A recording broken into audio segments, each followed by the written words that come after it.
Hello students, welcome to constant exam GK. इस video में मराठा राज्य और संघ के पार्ट 3 वीडियो मैं लेकर आया हूं, जो कि हिस्ट्री के इस सीरीज़ में इस चैप्टर से जितने भी क्वेश्चन बनेंगे उन सभी को मैं इस पार्ट 3 वीडियो में कवर करने वाला हूं। मैंने पिछले पार्ट्स में भी इनके कुछ इम्पोर्टेंट क्वेश्चंस आपसे डिस्कस किए थे। ये पार्ट 3 वीडियो है, तो हर एक क्वेश्चन को विद फैक्ट समझाऊंगा। आप सभी इन सभी क्वेश्चन को अच्छे से समझिए और उनके नोट्स भी बनाते चलिए, ताकि आपको इन सभी क्वेश्चन का हेल्प होने में भी मदद मिले। तो चलिए बिना टाइम वेस्ट किए वीडियो करते हैं स्टार्ट। पहला क्वेश्चन है, संभाजी के बाद मराठा शासन को निम्नलिखित में किसने सरल और कारगर बनाया?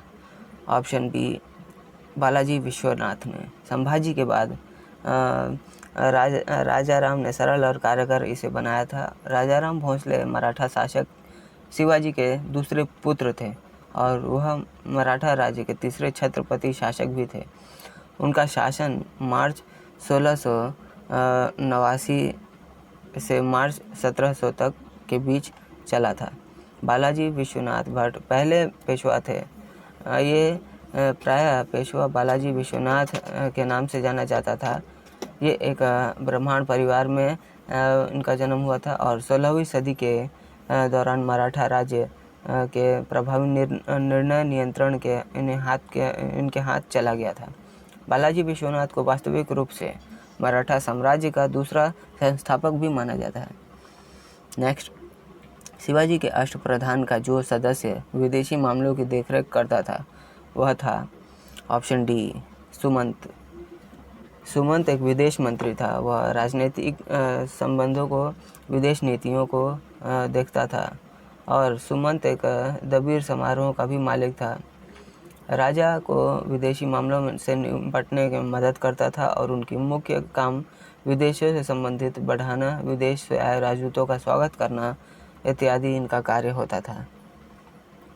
शिवाजी का राजा की उपाधि किसने प्रदान की थी? ऑप्शन सी, औरंगजेब ने। औरंगजेब ये 1666 से 1667 के बीच शिवाजी को राजा की उपाधि दी थी। शिवाजी ने खुद को राजा या सम्राट नहीं माना, बल्कि उन्होंने खुद को अपने लोगों का रक्षक माना। 1674 में शिवाजी ने खुद को मराठा साम्राज्य का स्वतंत्र शासक घोषित किया और 6 जून 1674 को रायगढ़ किले में शिवाजी को छत्रपति की उपाधि मिली थी। मराठों के लिए छत्रपति एक राजा या सम्राट के सबसे करीबी समकक्ष होता है। शिवाजी ने कब छत्रपति की उपाधि धारण कर अपना राज्याभिषेक करवाया? ऑप्शन डी, जून 1674 को। इसने शिवाजी ने अष्टप्रधान मंडल की स्थापना की थी। राज्याभिषेक के 12 दिनों बाद ही उनकी मां का देहांत हो गया था, इसलिए 4 अक्टूबर 1674 को दूसरी बार शिवाजी ने छत्रपति की उपाधि ग्रहण की थी। इन दो समारोहों में लगभग 50 लाख रुपए खर्च हुए थे। नेक्स्ट क्वेश्चन, सर ए नौबत का अर्थ था? ऑप्शन ए, सेनापति।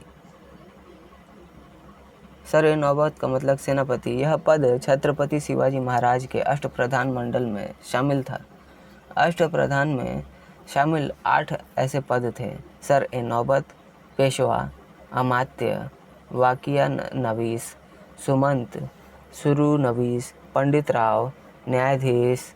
सर ए नौबत का मुख्य काम था सेना में सैनिकों की भर्ती करना और संगठन अनुशासन बनाए रखना और युद्ध क्षेत्र में सैनिकों की तैनाती करना। नेक्स्ट, शिवाजी की भुज राजस्व व्यवस्था के संदर्भ में क्या सत्य है? ऑप्शन डी, ये सभी। यानी शिवाजी ने रस्सी द्वारा माप के स्थान पर काठी एवं मानक छड़ी का प्रयोग का प्रचलन किया था। भू राजस्व की दर आरंभ में कुल उपज का 33% थी, जो बाद में 40% कर दी गई थी। शिवाजी ने जमींदारों एवं जागीरदारों का विरोध करते हुए रैयतवाड़ी व्यवस्था को अपनाया था। तो ये सभी सही है। नेक्स्ट, चौथ, मुगल क्षेत्रों की भूमि एवं पड़ोसी राज्यों की आय का चौथा हिस्सा होता था। इस कर को किस वंश के शासकों ने वसूला था। Right answer option B, Maratha वंश के शासकों ने वसूला था। 1730 के दशक तक मराठा शासक को पूरे दक्कन प्रायद्वीपीय में चौथे और सरदेश मुखी वसूलने का अधिकार प्राप्त हो गया था। चौथ भू राजस्व का 25% हुआ करता था, जो जमींदारों द्वारा वसूला जाता था, और सरदेश मुखी जमीन का एक टुकड़ा था जो जमींदारों को राजस्व एकत्र करने के लिए दिया जाता था। नेक्स्ट, सरदेश मुखी की वसूली शिवाजी इस आधार पर करते थे कि वे महाराष्ट्र के पुश्तैनी सरदेश मुखन प्रधान मुखिया हैं, और सरदेश मुखी राजस्व का कितना प्रतिशत होता था?